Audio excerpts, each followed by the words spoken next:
የምናለማው ልማት ደሃን የሚጎዳ ደሃን የሚያስለቅስ በተለይ እናቶችን የሚያስለቅስ መሆን የለበትም። እንደዛ ከሆነ ዋጋ የለውም። የኑሮ ደረጃቸው ከነበረበት ትንሽ ሻል የሚል ሽንት ቤት ኖሯቸው ቤት ጸዳ ያለ ኑሯቸው ሻል እንዲል እናንተ እንደ የሥራ ኃላፊ ብቻ ሳይሆን እንደ አባትና እናት እንደሚጦር ሰው በከፍተኛ ኃላፊነት መስራት ይኖርባቸዋል። እስካሁን ያለው ስራ በጣም አስደሳች ነው።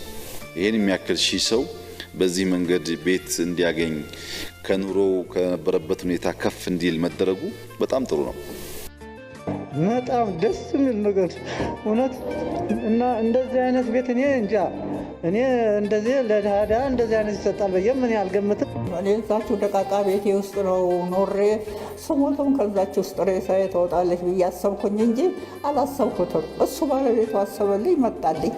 የተናገርከው ቀለም ያርግልህ፣ የረገጥከው ለምለም ያርግልህ፣ እድሜና ጤና ያበድር። እግዚአብሔር ይስጥልህ። እናመሰግናለን።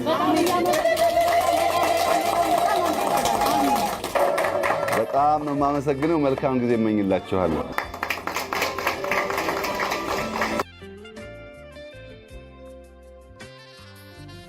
ኢትዮጵያ በጣም ድንቅ ሀገር ናት። ብንፋቀር፣ ብንዋደድ፣ ብንስማማ፣ ብንተጋገዝ ድህነት ይጠፋ ይችላል።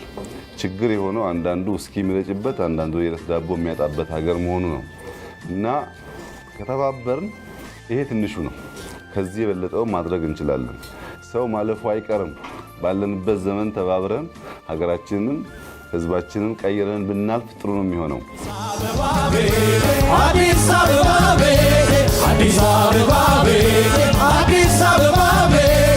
ሸጋሪ ቆንጆ ልጅ አለች ጎረቤቴ ጎረቤቴ ጎረቤቴ ጎረቤቴ ጎረቤቴ ጎረቤቴ ጎረቤቴ ኧረ እንዲያው